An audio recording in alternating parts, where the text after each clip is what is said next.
And good afternoon, racing fans. Welcome to Hawthorne Racecourse for a Sunday afternoon of thoroughbred action. Jim Miller and Emily Gullikson up here in our mezzanine level studio on a gorgeous Sunday afternoon here in the Chicagoland area. Sunny skies, fast main track, firm turf course, temperatures in the 70s. Emily, there's only 3 live days left of racing for the thoroughbred meet before we transition over to harness. But I'll tell you, the card on Thursday was great. The card today is tremendous. The card we drew for Thursday, great too. I'm sure next Sunday will be too, but an excellent stakes race today as well. Yeah, and it looks like we're going to have great weather all the way through to stay on the main track and on the turf to close out the meet, so you love to see that. You mentioned it's really nice out. There is a pretty strong breeze. We talked about it on the show this morning, the Sunday at Hawthorne show, that there would be that wind, so we'll monitor how that plays on the track. But I think the horses like it and the riders. It feels like an AC unit, which... only a few of us are privileged to have. We don't get to feel it. We get to hear the AC unit. We don't Exactly. get to feel it. Nice job by the cameraman. Our TV department rocks. That wind, the flag blowing that way, means you have a headwind in the stretch. So that's one thing to take into regard typically with that headwind here at Hawthorne. Usually leads a little bit more to the front end. We'll see if that's the case or not, because our track pretty typically plays without any bias. Turf course rail is still all the way in where it has been the last couple of weeks, because we just haven't run a whole lot of races on that lane. Turf course got rolled between Thursday's card and today's card as well. Flat as a pancake, firm as can be. Should be a great day. 5 races on the turf, and feature is the Hawthorne Derby. But Emily, kick things off for the 10-race card today in the opener with a field of 8 and a great betting board in the first to go 3/4 of a mile, conditioned to $5,000 claimers. Right now in the opener, the 6 Barefoot Bootlegger is actually your 3-1 favorite. When we talked on the show this morning, I think we talked about 5 different horses, and this was not one of those 5, but that's how competitive this race is. Yeah, and again, we're still at 31 minutes to the first post, so things could shift around a little bit. And as far as number 6 Barefoot Bootlegger, we'll give him a mention now. Certainly taking the action, capable type, but more of a deep closer, so that always comes into play when you're looking at that shorter price. Now looking a little bit deeper, looking at the exactas, number 3, 357, is kind of favored in that pool, and with the 5-2 morning line assignment, the class drop, the numbers that fit on par, a logical type that should have some pace to close into, I would expect them to be favored by post time. Again, would fit currently 6-1, but that's likely to change. I gave a look to that one in here, but a little bit of a price. I tried to get creative with number 7, Uncaptured Pulse, one that has some buried form, races that could fit, and I would expect their odds at 7-1 right now. I could even see that holding, if not drifting up by post time. Yeah, and got to kind of figure out what the pace is going to be in this race. We talked about this morning that we think Hurts So Bad is going to be the horse on the lead. After that, maybe Magnet and Steel show some speed. Maybe Can Man Do. I don't know if they're fast enough, though, to go with this one. That's what we're going to have to kind of find out. Maybe Can Man Do can. Can Man Do is, and that's kind of the other one that I think you consider pace-wise. Yeah, and Can Man Do being outside is likely going to have to send and probably going to just have to go a little bit faster than they would like to. We have seen Can Man Do in the past open up with a lot of early money. Right. So he's pretty much where he should be right now. Maybe that's a sign as we will cycle back to that one. Yeah, Manny Esquivel's ridden a whole lot of races here at Hawthorne, very familiar with the racetrack. He's in for today's card. He's aboard Can Man Do as well in today's first.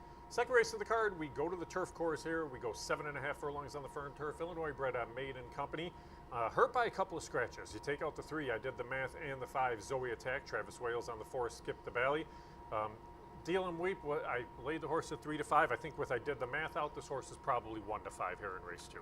And looking ahead at the doubles, it could even be a little bit shorter than that. A very heavy favorite, and for the right reasons, right? When you're assessing a favorite, are they fast enough? Do they have the right running style? Are they in form? Deal and Weep checks all those boxes and then some as the horse to beat. I think if they started at the carnival that's across the street there, that might give the rest of the field another chance. They're clearly the horse to beat in this race. Yeah, I don't think you have to look much further, at least for the top pick. I think it gets a little muddied underneath in that spot, but Deal and Weep's been running well against Open Company and against State Breds today. That horse is sitting on a big race there in race number 2. Third race on the card, back to the main track, mile 70 yards, $10,000 maiden claimers, field of 9 in there. Skylane's going to be the favorite, probably going to be a relatively heavy favorite because this is a horse that's been knocking on the door against better company. Dropping for the 10 today. You get a horse like Money Agent, maybe worth a look. Justin Dew this morning, like Cupid's War, quite a bit. Yep. But I think Skylane will be the choice, and then it's kind of what you look to behind that one. Yeah, and as far as number 9, Skylane, again, you're assessing a favorite, a horse that's in form. Speed figures stand out as some of the strongest in this field, but it's not as reliable as a condition. It's not that much of an edge over the field like we talk about in race 2, where number 1, Money Agent, has races on his best day that stack right up with Skylane. could just be the right time and place. Their stablemate Draftsman stretching out, and then as far as Justin D making the case for Cupid's War, he brought up a lot of good points, being the flow upgrade, could be the speed of the speed, and just in a field where, you know, Skyline is likely to come from out of it, or if they do try to chase the pace, ends up getting caught wide. Cupid's War sending and being on the inside, it just might be one of those where it's, what was it, the quote-unquote stagger fest, and they're able to just hold on the front end. Well, we saw this happen on Thursday in the race where Christmas Present won on the front end, where that was a horse stretching out, actually, but they just opened up 4 and just kind of cruised. It wasn't like they went overly fast in that spot. If anybody has the potential to do it here, it probably is Cupid's War. Maybe Curl the Thrill or Money Agent, try to keep things honest, but if somebody does shake loose, that's the one with the most potential to do so. And like you mentioned, Skyline's probably the most accomplished, most consistent horse, but when you're consistently having to close from off the pace, sometimes you have to get the right trip, and we'll see if that one can get up in time there in the 3rd. 4th race today is the first of our 2 stakes. This is the River Bear Handicap, named after one of the awesomest Illinois-bred sprinters there is in River Bear. So cool to see Dana Ware, who bred this horse, who owned this horse, who's out here today. She's going to present the trophy for this race as well. So very cool to honor this racehorse. 6.5 furlong, scratch to 7, Joe the Tailor. All 3 Beckers staying here. I think that's an interesting move because WW Hotshot won with speed. May have company from some stablemates up front. That would be very interesting tactics and maybe some regrettable decisions if that's the case, and saying, I think I should have scratched one of those too. But you expect WW Hotshot to be favored in here, and he's one that has that tactical speed, but he also has class on his side. So he's not necessarily need the lead. Maybe that just helps avoid getting into a speed duel with Wildwood Sicilian, one that's probably the only one that can run with him early on, and that being his stablemate. And those two getting some separation on their main rival, number 6, Richie's on a Roll. The other thing I just want to say outside of the handicapping, that I think it's cool with the stakes being named after certain horses, because somebody like me who's kind of newer to the circuit, I get to learn about these horses that mean a lot of people, and you know, generations are going to come up, are going to be, you know, younger, being like, oh, who's this River Bear, and then they go back and watch the replays, and it helps fandom. So I think that's really cool. Well, and the thing that was kind of cool, because it was interesting when we were naming the races at the start of the year. We have 2 Illinois bred sprints for the boys. Well, we had to Work All Week, and we had River Bear. Well, Work All Week was a Breeders' Cup sprint winner. Right. So we're like 3/4 is the Work All Week. Then you get the 6.5. River Bear was one of those that was that closer that just kind of grinded things out and kept going. No matter what, he could win from 5.5 to 6.5, 7, and that. But 6.5 was kind of that distance for him, where that little added distance, little added time was enough to run on by. But we've gotten to have some fun. I mean, Katie Milady winning her namesake race. I mean, and now you're starting to look, and we talked about this morning. I mean, you have Ouvre, who is an excellent Illinois bred horse, who eventually you're probably going to have a race named after that horse. So you have to start looking at kind of what you can do to honor some of these racehorses, but I think aptly named for just a super cool racehorse in here.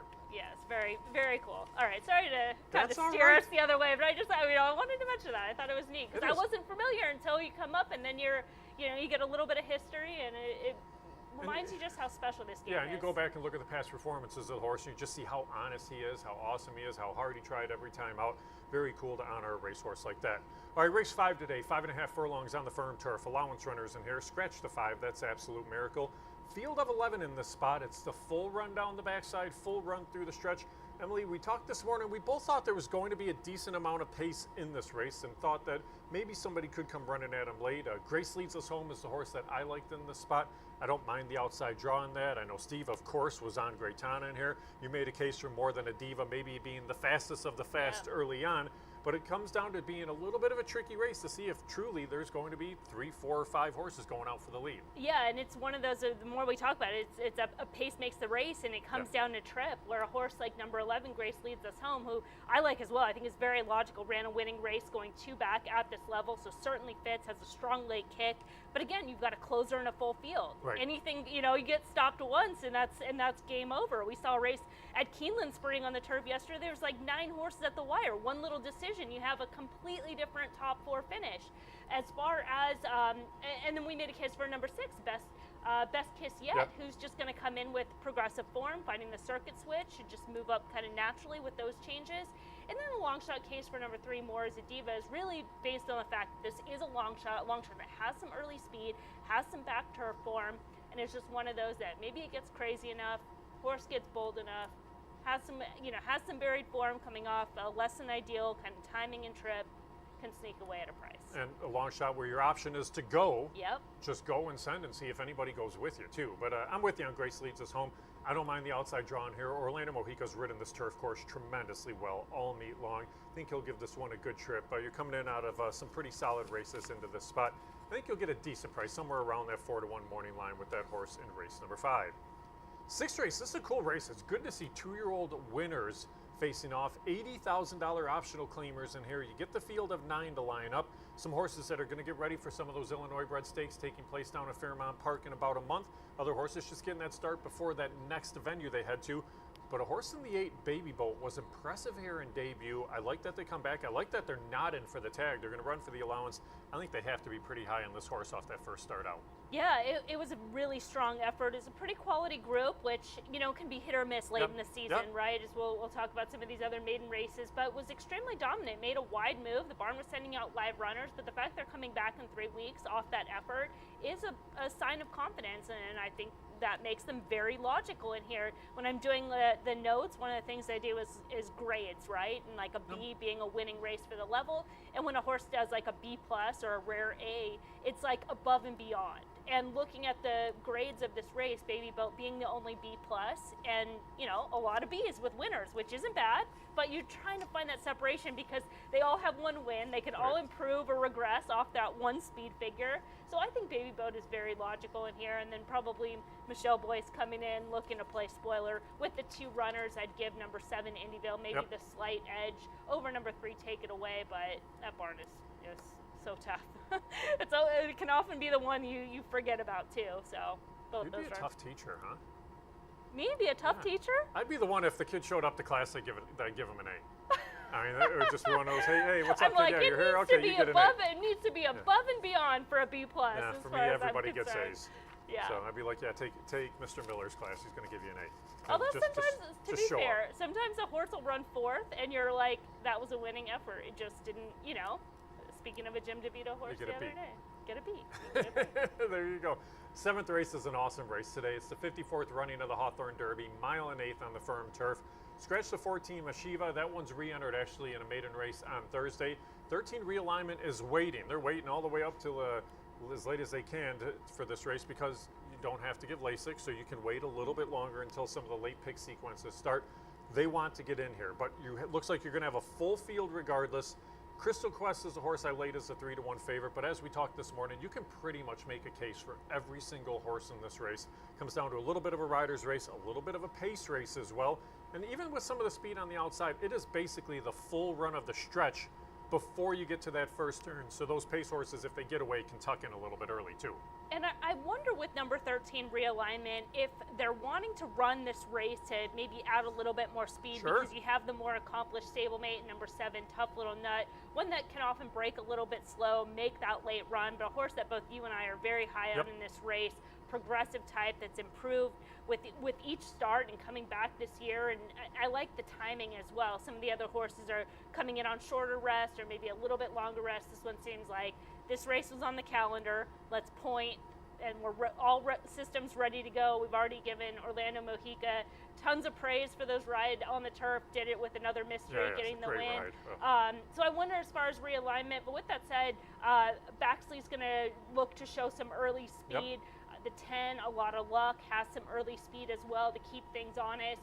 And then in terms of morning line favorite number 11, Crystal Quest, I mean, the horse just kind of is who they are, and I think they're looking for the right spot, find the stakes race, and thinking, this is a good spot where the horse fits, but it's not an overwhelming, standout as far as numbers, things like that. And I made tried to make a creative long shot case for number 8, Telescopic, one that's also kind of improved. He hasn't quite run that fast race yet, so that would be the one knock. But again, that's where you're going to get price compensation coming off a maiden win for $170,000. So that doesn't seem too easy to do.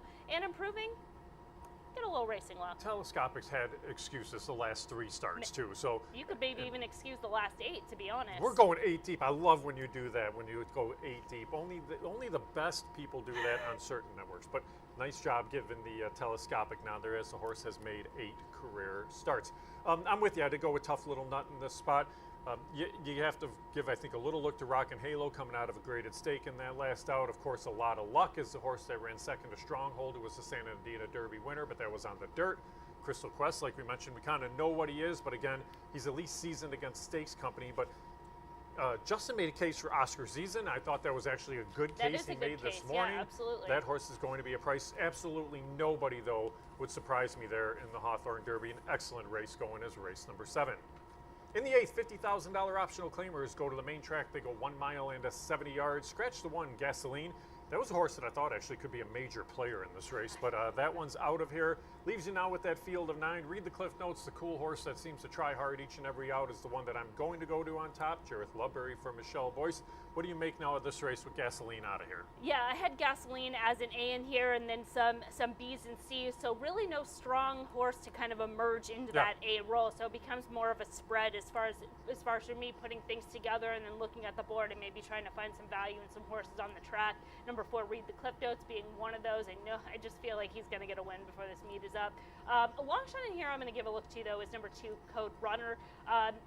We'll see if he ends up being the 20 to 1 with the scratch, but he's going to take the rising class coming off the win. He's run competitive races under a similar par and purse in the past, so I don't mind that change all around. And if there is some congestion up front, he's a big square in quadrant 4, and that's a trip that could work out. And when you're getting price compensation, it's worth getting a look. But I'd also put in number 5, CFB Bullet, number 6, Category 10, he could get a trip, as well as number 3, Out of the Dark. So like I said, spread race for me. I don't have a strong opinion. Well, and you didn't even mention Ardenwood, who's been very solid throughout the course of the meet as well. Ardenwood as much in this spot. Right, but he's a horse that at least we know he's going to take action. He wouldn't surprise me if he won, even though my opinion is trying to go elsewhere and not very strong. Yeah. But what it shows is the potential that 5, 6 horses could definitely be there late in that spot for sure. Race 9, $20,000 claimers. Now winners of 2 lifetime go 1 mile on the firm turf. Field of 10 to line up in this spot. Karoom from the barn of Wayne Catalano. This is a pretty drastic drop. Much easier company here. You pick up Ludbury in the saddle. I think they're dropping to win today. I think so too. I think this horse fit, should be able to get the right trip, should check all the boxes. Another strong favorite in this race. I would give a look back to number 6, T-Law at the right price, maybe rounds out the exacta, and even number 7, Io Fedro. We've seen so many times Chris Block runners just kind of find their form and just continue to keep on winning. But number 4, Karoom, legit favorite in race 9. I really liked how Io Fedro looked in the slop in that last out. Actually, they stayed in that race. They got a good trip. Ran on late. I thought that was a good, solid performance. They're back to the grass, but you keep Mojica in the saddle, and I think you get a little bit of a price, which you're going to need because Karoom is going to take some action. But yeah, can never toss out Chris Block on the turf. Then race 10 also goes a 1 mile on the firm turf course. Starter optional, company with a field of 11 to line up.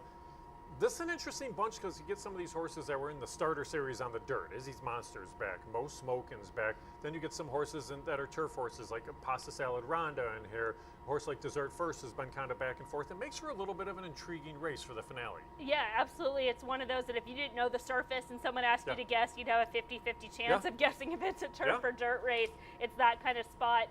April's Gem could hold a pace advantage in here just looking at the plot. The only other horse that could run with her early is number 3, Izzy's Monster, who's coming out of those starter series where she was obviously pointed in those races.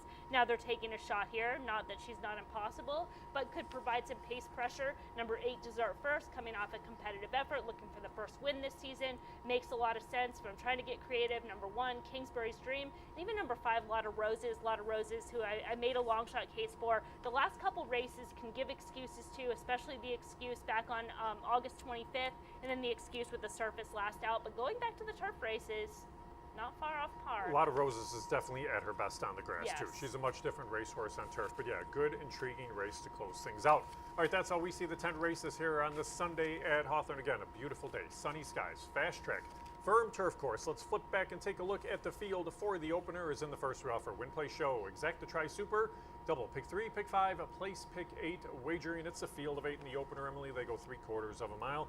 5 claimers right now. 7-2 favoritism remains with the 6 Barefoot Bootlegger, who about 20 minutes ago was the 3-1 favorite.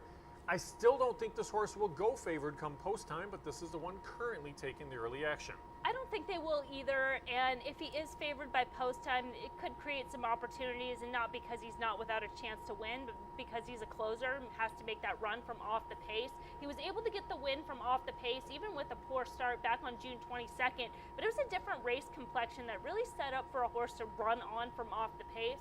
Not impossible in today's race shape, but still would need a lot of racing luck. And for me as a player, I need some price compensation. Yeah, I'm with you. I thought there were a few options elsewhere. And Barefoot Bootlegger, take nothing away from this horse. He's run some decent races here at Hawthorne.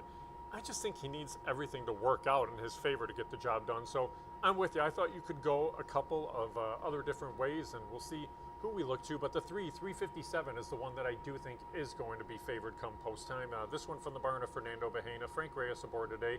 Reyes has ridden in the last two, but I'll tell you, that start two back in the race that came off the turf, that was much better company than this. Even those horses that stayed in on the dirt, even though there was only 5, that was a good quality bunch there. He was able to work out the right trip too. Sat behind the pace setters, had first run.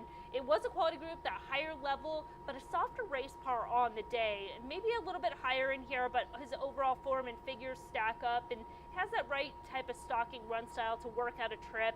The shorter 5 furlongs, obviously he got it done 2 back, but was a little bit exposed on the distance last month. I put him in the mix. I tried to beat him in here. I thought there were some opportunities to do so, and it's going to come down to what the pace scenario is in this spot. But I am going to take the shot trying to beat him. I went on top to the 4. That's Magnet and Steel. Magnet and Steel from the barn of Cody Rosine. Eduardo Gallardo aboard today, as you get a look at that one right there. Racing throughout the course of the summer at Canterbury Park.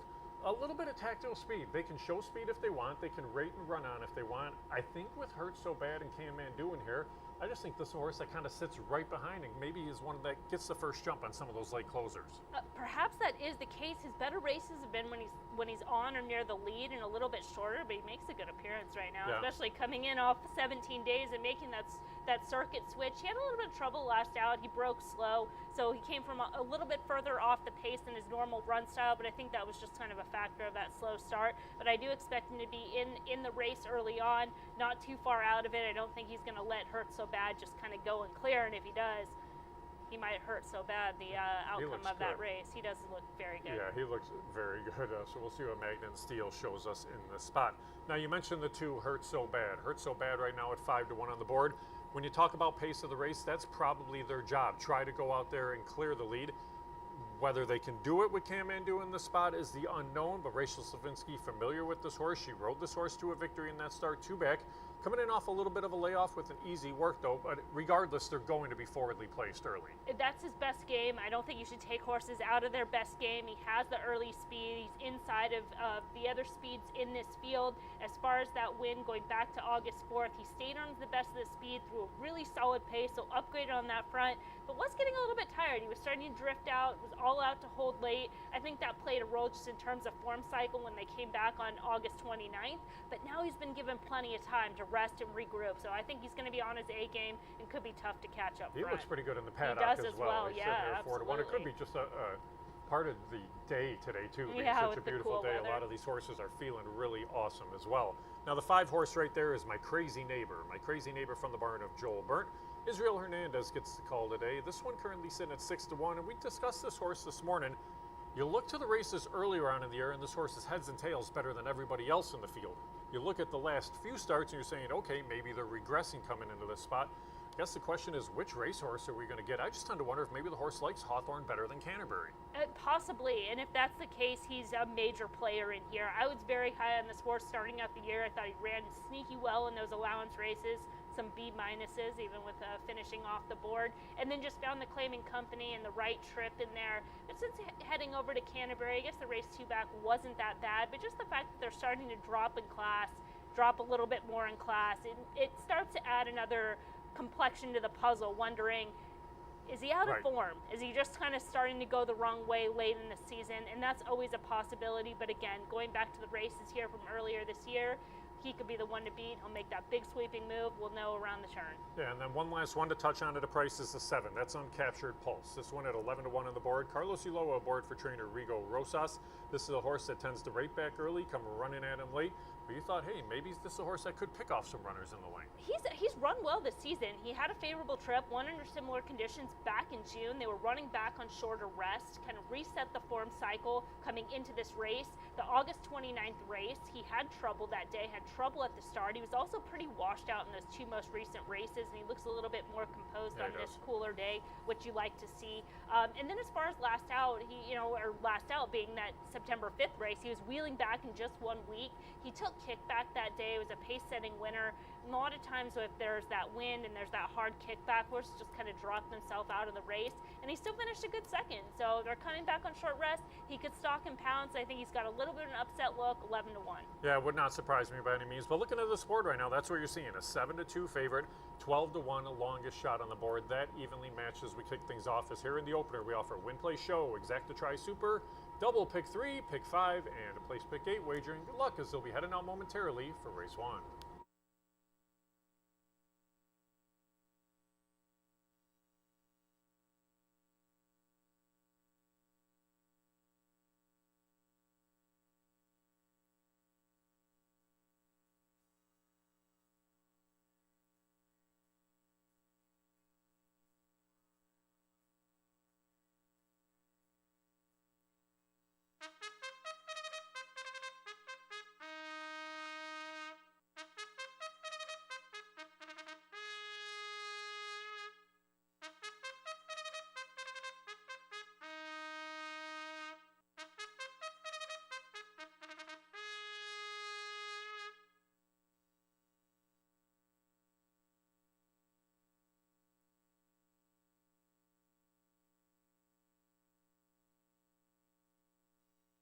On the track for the Sunday opener, they'll go 6 furlongs on the fast track. Field of 8, no changes. Win, play, show, exacta, trifecta, superfecta. This race starts the rolling daily doubles, rolling pick 3s, the 50-cent pick 5, and the $1 place pick 8. Parading, here they are. 1 Wild Woods Warrior, Alexander Bendezu aboard.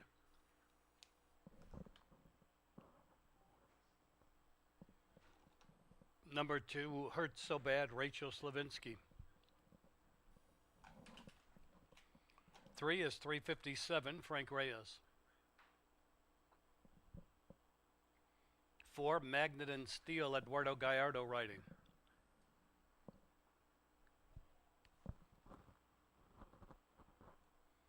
5 is My Crazy Neighbor, Israel Hernandez.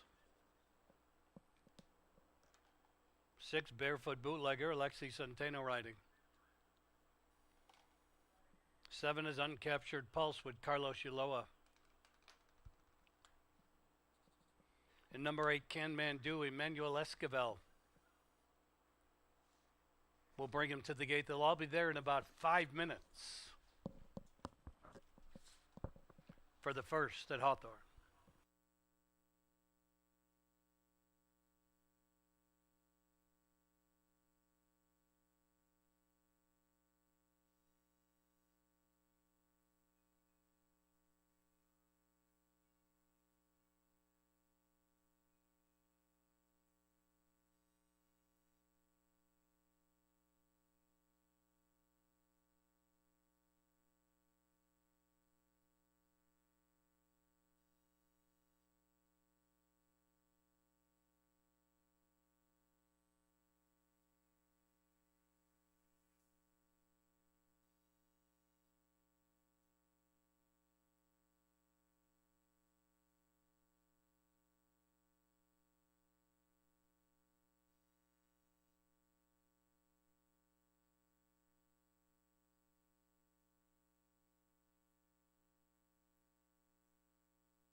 Racing fans, little time remains for you to wager on today's first race, first of 10 on the Hawthorne Derby program.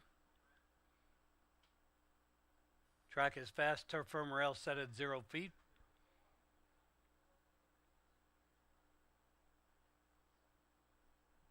Another gorgeous day for the race here at Hawthorne. Fast track all day long, firm turf all day long. If you missed it earlier, we do have a strong headwind in the home stretch of about 15 to 20 miles per hour. That will be pretty consistent all day long.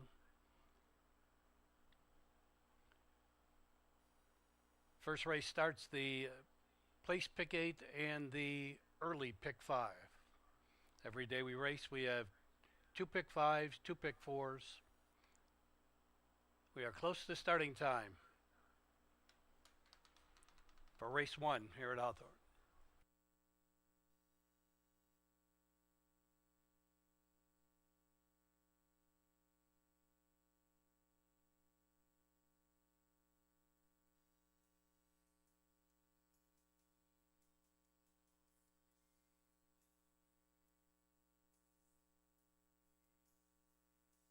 This will be the final call for your first race elections, including place pick 8 wagers and early pick 5 wagers. They're moving towards the gate. Remember that place pick 8 has a low takeout of just 8%. Our win play show wagers, lowest takeout in the country, just 12% every day we race here at Hawthorne.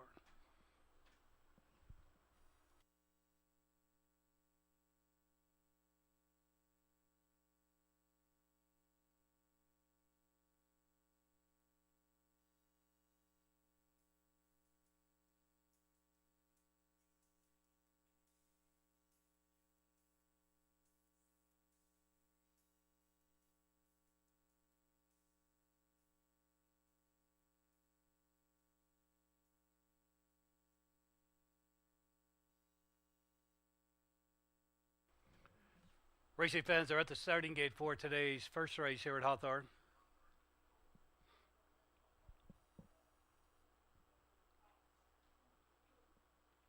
Horses are entering the starting gate.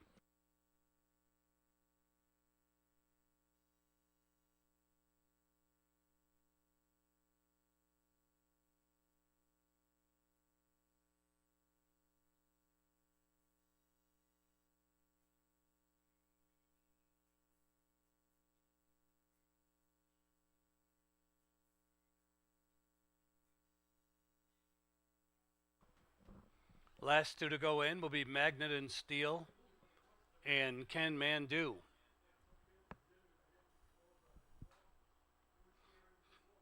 Waiting for Can Man Do. Field of 8 in the gate at Hawthorne.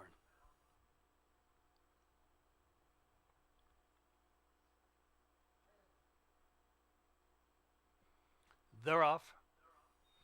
Between horses, Magnet and Steel going for the lead. There goes Hurt So Bad, 357 between those two. Can Man Do hustles up on the far outside, caught 4 wide 4th. My Crazy Neighbor came away 5th. Wildwood's Warrior 6th, and 7th is Barefoot Bootlegger, the early trailer, Uncaptured Pulse. They have a half mile to go in this Sunday opener. A battle for the lead on the inside. Hurt So Bad on the outside. Magnet and Steel, these two heads apart for the lead. Can Man Do out there in 3rd. 357 towards the rail. 4th, here's My Crazy Neighbor now moving up on the outside. 5th. A long gap to Barefoot Bootlegger, followed by Uncaptured Pulse, and Wildwood's Warriors dropped out last. Around the turn or in the stretch, Hurt So Bad, Magnet and Steel between horses. Can Man Do, 3 deep. These 3 across the track with less than 3/16 to go. Magnet and Steel now takes the lead. Inside, Hurt So Bad. Far outside, here comes My Crazy Neighbor closing ground. But up front, Magnet and Steel has the lead. The battle's going to be for second, coming down to the wire. Magnet and Steel, Eduardo Gallardo win the Sunday opener. My Crazy Neighbor was up for second, and then it was Hurt So Bad and Barefoot Bootlegger.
In today's first race, 4, Magnan and Steele finished first. 5, My Crazy Neighbor was second. 2, Hurt So Bad third. 6, Barefoot Bootlegger fourth.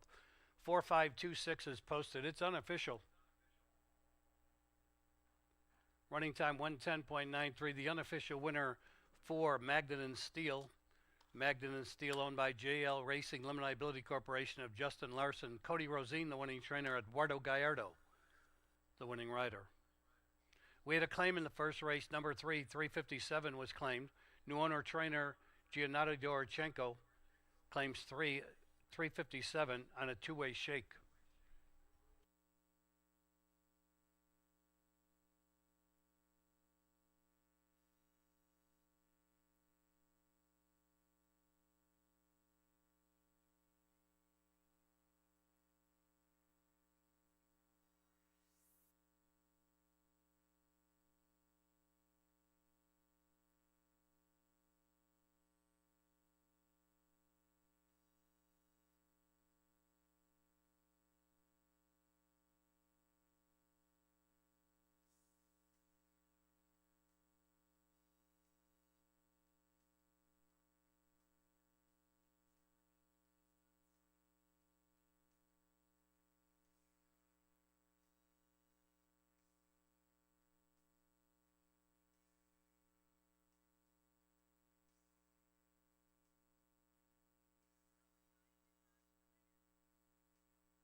Today's first race is official. Running time 110.93. It's official.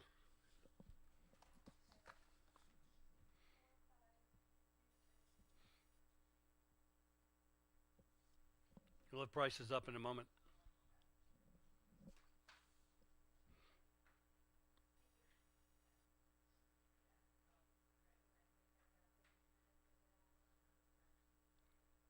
The $1 exacta 4-5, $27.40.